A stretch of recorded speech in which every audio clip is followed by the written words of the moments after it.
Hello horror lovers, আজ আমি চলে এসেছি আরো একটি ইন্দোনেশিয়ান হরর মুভি নিয়ে, যেটার নাম ও নিনা বোবো। এই মুভিটি ডিরেক্ট করেছেন জোসি পর্নেমো। এই মুভিটি ইন্দোনেশিয়ায় খুবই ফেমাস লালাবাই ও নিনা বোবোর উপর বেস্ট করে বানানো। বন্ধুরা, এই মুভিতে আমরা মুভির সঙ্গে সঙ্গে লোলাবাইয়ের সত্যিকারের ফ্যাক্টটাও জানবো। তো বন্ধুরা, এই ভিডিওটা শেষ পর্যন্ত দেখার অনুরোধ রইল। তোমরা যদি আমার চ্যানেলে নতুন হয়ে থাকো তাহলে অবশ্যই আমার চ্যানেলটিকে সাবস্ক্রাইব করে দিও, আর ভিডিওতে লাইক করতে একদমই ভুলো না। তো চলো তাহলে শুরু করা যাক আজকের মুভি।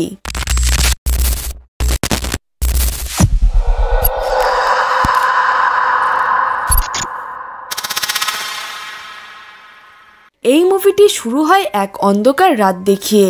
আমরা একটি বাড়িতে একটি ফ্যামিলিকে দেখতে পাই যারা শোয়ার প্রস্তুতি নিচ্ছিল। এই ফ্যামিলিতে ছিল 8 বছরের রেয়ান এবং তার বোন লালা আর তাদের বাবা মা। তাদের মা লালাকে ঘুম পাড়াচ্ছিল।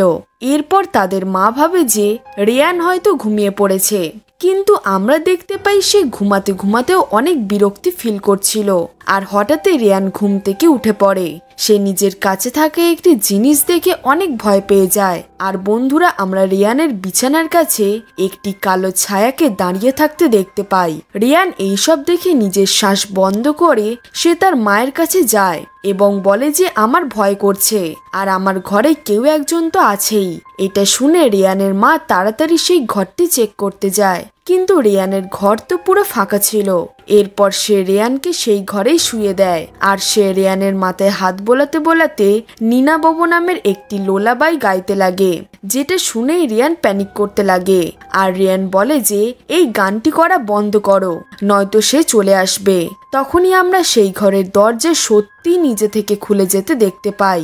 তারা এটা দেখে দুজনেই ভয় পেয়ে যায়, কিন্তু সেই ঘরের দরজাটি খুলেছিল আসলে তাদের বাবা।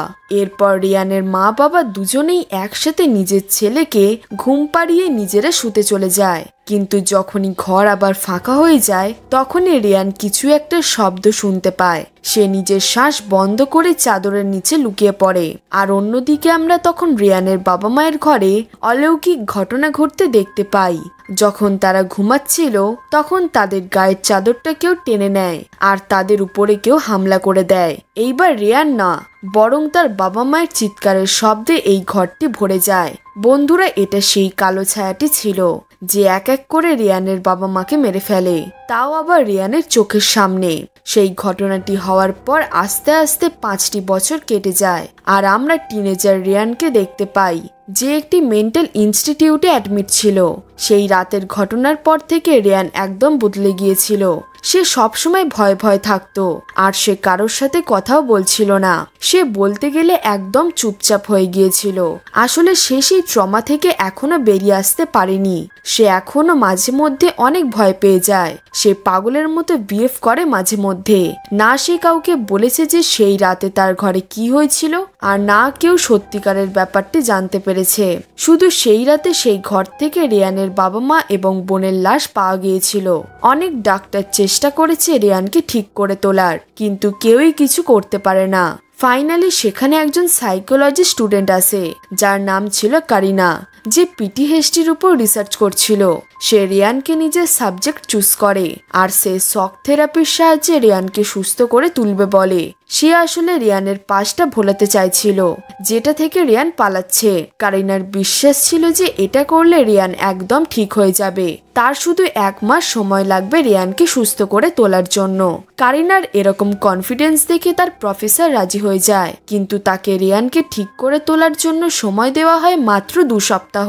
এখন সময় অনেক কম ছিল কারিনার হাতে, আর কারিনা ঠিক করে নিয়েছিল যে সে রিয়ানকে যাই হোক করে ঠিক করে তুলবেই। এই জন্য কারিনা পরের দিন রিয়ানকে তার পুরনো ঘরে নিয়ে যায়, অর্থাৎ রিয়ানের পুরনো ঘরে। কারিনার একটি বন্ধু ম্যামস তাকে হেল্প করে সেই ঘরটি পরিষ্কার করার জন্য।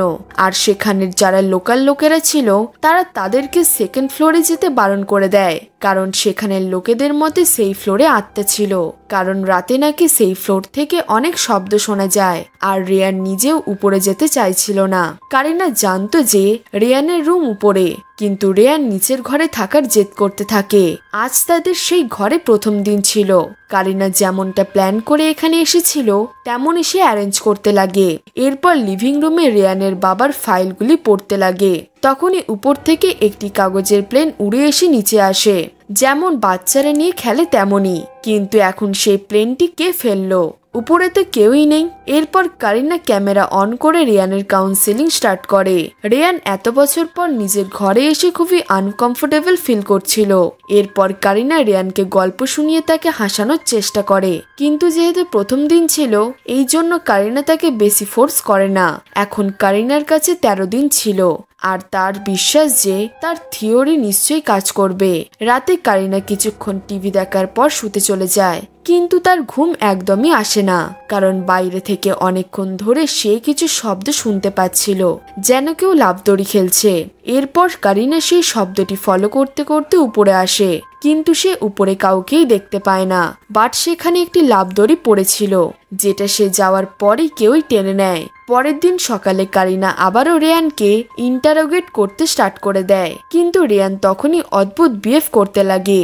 সে খুবই ছটফট করছিল, এই জন্য কারিনা তাকে শুয়ে দেয়। কারিনা ওপরের রুম থেকে আবারও শব্দ শুনতে পায়, যেন উপরে কেউ চলাফেরা করছে। আর যখন সে চেক করতে যায় তখন সে উপরের একটি রুমের দরজা একদমই খুলতে পারে না। অনেক দিন হয়ে যাওয়ার ফলে হয়তো সেই দরজাটি শক্ত হয়ে গিয়েছিল। কারিনা এই জন্য এইসব নিয়ে বেশি কিছু ভাবে না, কিন্তু রাতে যখন কারিনা ব্লক করছিল তখন সে নিজের পিছনে একটি মেয়েকে দেখতে পায় আর সে হঠাৎই গায়েব হয়ে যায়। কারিনা ভাবে যে সে যেহেতু ক্লান্ত এই জন্য সে ভুলভাল জিনিস দেখছে।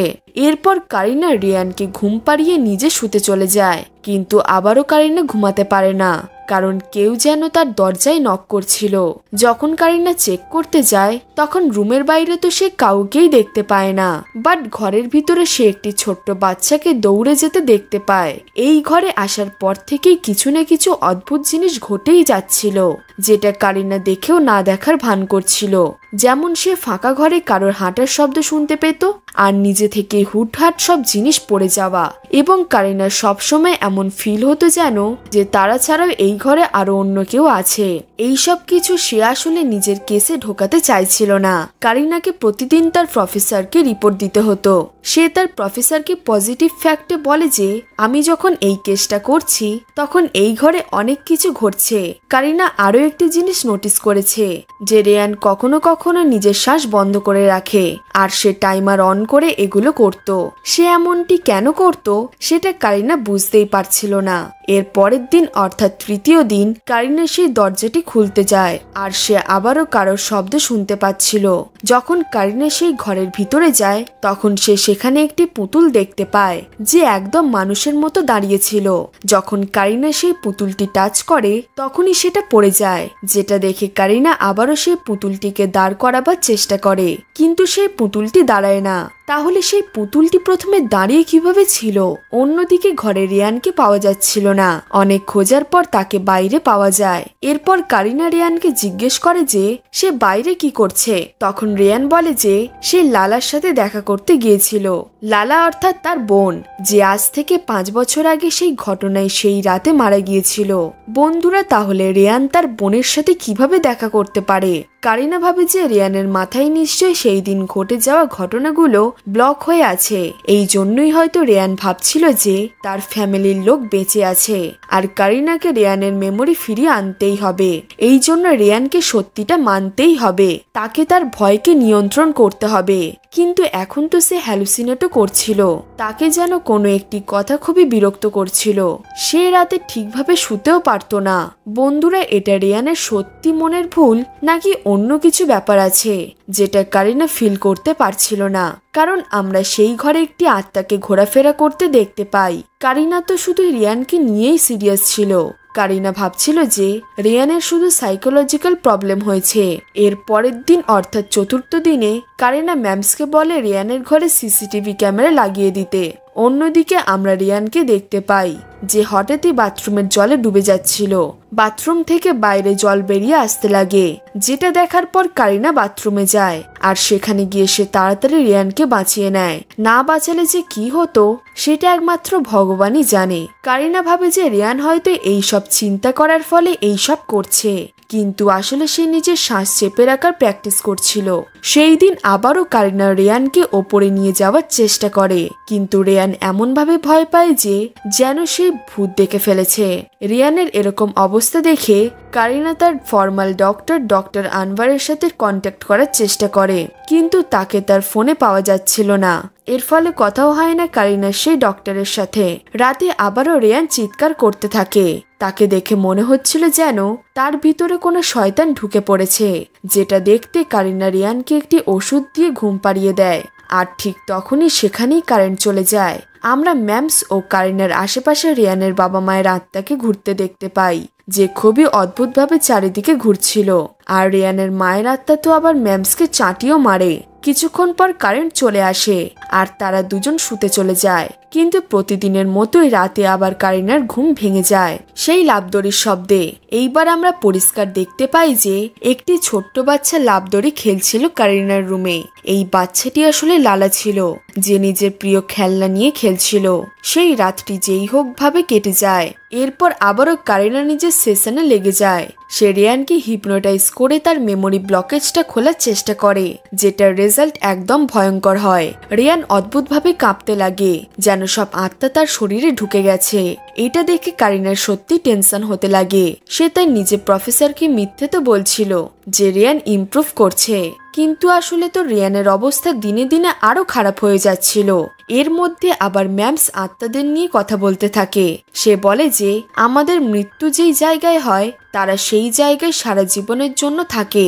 এইদিকে রিয়ান সত্যিটা অ্যাকসেপ্ট করতে পারছিল না। তো বন্ধুরা, লোকেরা ঠিকই বলছিল যে এই ঘরটি হন্টেড, কিন্তু তখন তো কারিনা তাদের কথাটা মজায় নিয়েছিল।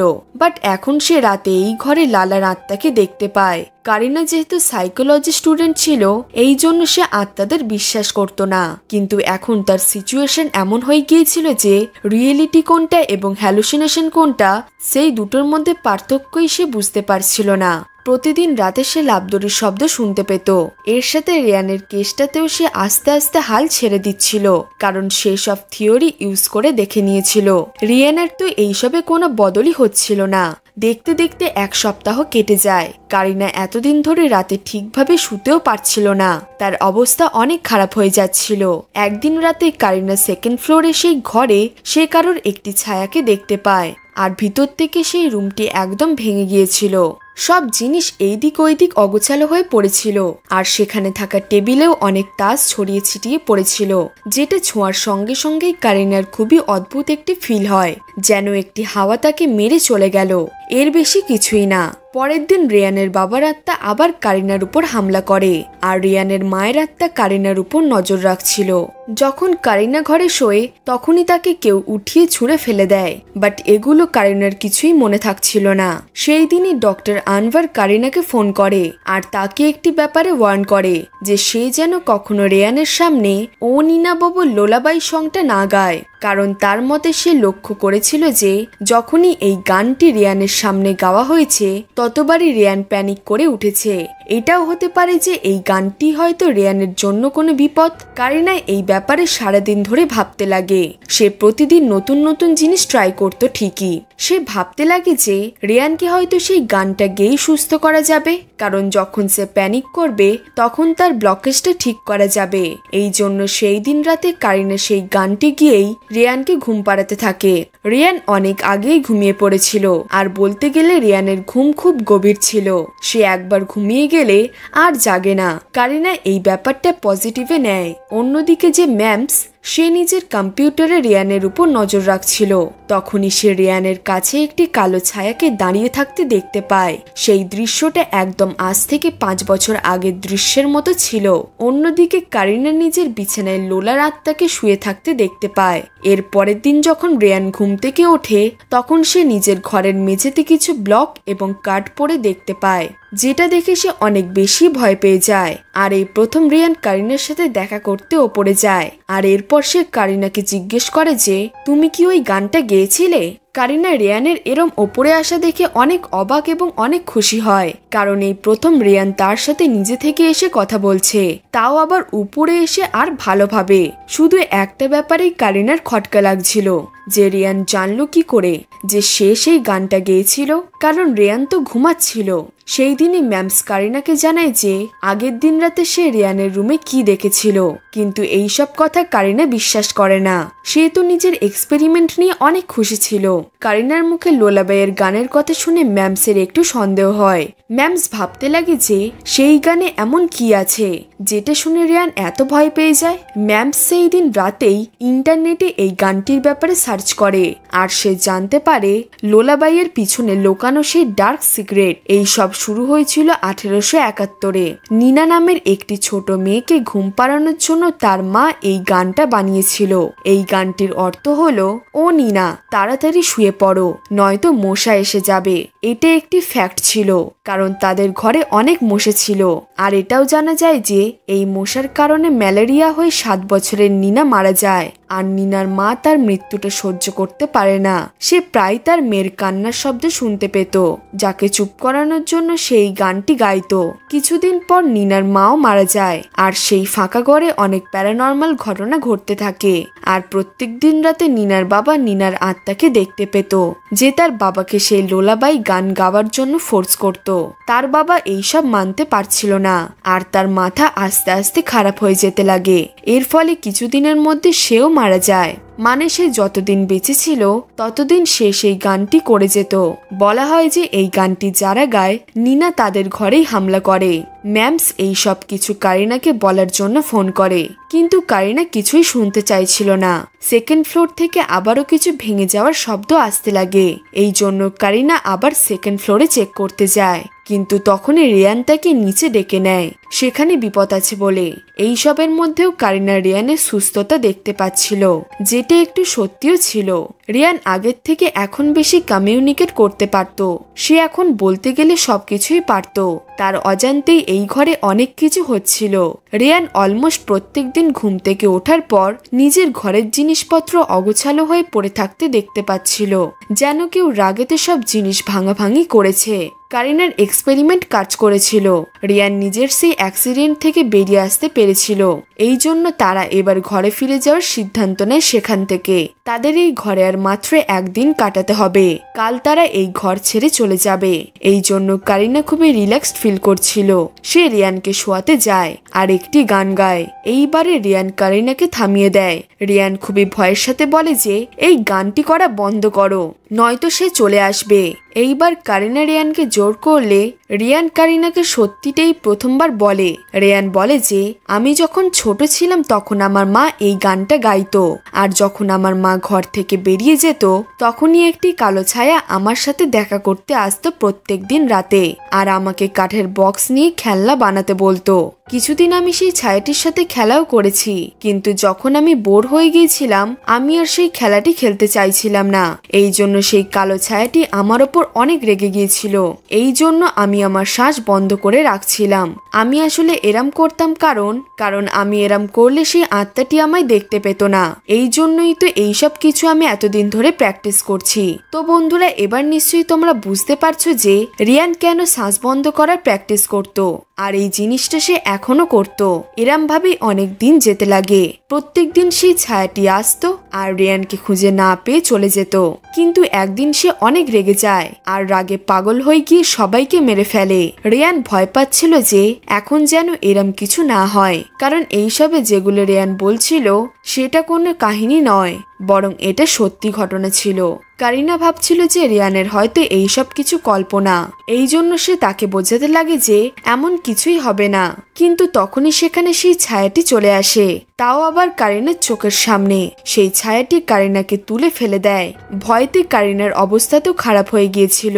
এরপর রিয়ান তাকে সামলায় আর সে কারিনাকে নিজের শ্বাস বন্ধ করে রাখতে বলে। কারিনাও রিয়ানের কথা মতো কাজ করে আর এরপর তারা দুজনেই শ্বাস বন্ধ করে বাইরে পালায়। তারা ঘর থেকে বেরোনোর চেষ্টা করতে থাকে, কিন্তু সেই শয়তান ঘরের সব দরজা জানলা লক করে দিয়েছিল। কারিনা বেশিক্ষণ শ্বাস বন্ধ করে রাখতে পারছিল না, আর এইদিকে সেই শয়তানটাও তাদের পিছু ছাড়ছিল না। কারিনা এবার রিয়ানকে বাঁচানোর জন্য তাকে সেখান থেকে বেরিয়ে যেতে বলে নিজে সেই শয়তানটার মনোযোগ অন্যদিকে করবার চেষ্টা করতে থাকে। কিন্তু রিয়ানও কারিনাকে একা ছেড়ে যেতে চাইছিল না। এই জন্য সে নিজের মতো করে সেই শয়তানটিকে শান্ত করার চেষ্টা করতে থাকে। এরপর সে একটি বন্ধ করে গিয়ে নিজের মুখে টেপ লাগিয়ে দেয়, অর্থাৎ নাকে এবং মুখে, যাতে সে নিজের শ্বাস বন্ধ করে রাখতে পারে। আর সেসব কাঠ সাজাতে লাগে। অন্যদিকে আমরা কারিনাকে দেখতে পাই অনেক চেষ্টা করছিল সে লোকানোর, কিন্তু সে আর শ্বাস বন্ধ করে থাকতে পারে না। এর ফলে সেই শয়তানটি তাকে দেখে ফেলে আর তার উপর হামলা করে দেয়। কারিনা ভয়তে অজ্ঞান হয়ে গিয়েছিল। সেই শয়তানটি কারিনাকে মেরে ফেলতেই যাচ্ছিল, কিন্তু তখনই রিয়ান সেই শয়তানটির কাছে চলে আসে, তাকে তুলে নিয়ে অন্য ঘরে চলে যায়। এরপর রিয়ান কার্ডস দিয়ে সেই ঘর বানাতে লাগে। তারপরে সে অজ্ঞান হয়ে যায়। সেই শয়তানটিও চলে যায়, কারণ আজকের জন্য সে তৃপ্তি পেয়ে গিয়েছিল। আজ রাতে আর কাউকেই মরতে হবে না। ততক্ষণে সেখানে ম্যামসও চলে আসে আর তাদেরকে হসপিটালে ভর্তি করিয়ে দেয়। কিন্তু যেটা হওয়ার ছিল সেটা হয়েই যায়। আমরা কিছুদিন পর রিয়ানকে দেখতে পাই, যে এখন পুরোপুরি ঠিক হয়ে গিয়েছিল। কারিনার এক্সপেরিমেন্ট সত্যিই কাজ করে গেল। যে প্রসেসগুলো কারিনা রিয়ানকে ঠিক করার জন্য করেছিল সেগুলো একদম ঠিক ছিল। শক থেরাপিও কাজ করে গিয়েছিল। রিয়ান এখন বাস্তবে ফিরে এসেছিল, কিন্তু তাকে ঠিক করতে গিয়ে কারিনা এমন জিনিসের সম্মুখীন হয় যে সে নিজেই সেই ট্র্যাপে ফেঁসে গেছে, যেই ট্র্যাপে এতদিন রিয়ান ফেঁসেছিল। বন্ধুরা, এইবার কারিনাকে কে বাঁচাবে? অন্যদিকে আমরা সেই ঘরে একটি নতুন ফ্যামিলিকে ভিজিট করতে দেখতে পাই, যারা এই ঘরটি কিনতে এসেছিল। কিন্তু তারা তো জানতোই না যে এই ঘরে আসলে কি হয়েছিল। এর সাথে সেই পরিবারে একটি বাচ্চাও ছিল। ভগবান না করুক সেই বাচ্চাটি যেন শয়তানের হাতে না পড়ে যায়। তারা যেন ভুল করে সেই লোলাবাই গানটা না গায়, যেটা এই ঘরে গাওয়া মানা ছিল। নয়তো সেই শয়তানের হাত থেকে তাদের কেউ বাঁচাতে পারবে না, কেউ না। তো বন্ধুরা, এটাই ছিল আজকের মুভির এক্সপ্লেনেশন। আশা করি তোমাদের এই গল্পটা অনেক ভালো লাগবে। গল্পটি ভালো লাগলে একটা লাইক করে দিও। এরকম আরো মুভির গল্প দেখার জন্য আমাদের চ্যানেলটিকে সাবস্ক্রাইব করে পাশে থাকা বেল আইকনটি প্রেস করে দিও, যাতে এই রকম ইন্টারেস্টিং এবং হরর মুভির নোটিফিকেশন তোমার কাছে সবার থেকে আগে যায়। তো চলো বন্ধুরা, দেখা হচ্ছে পরের গল্পে।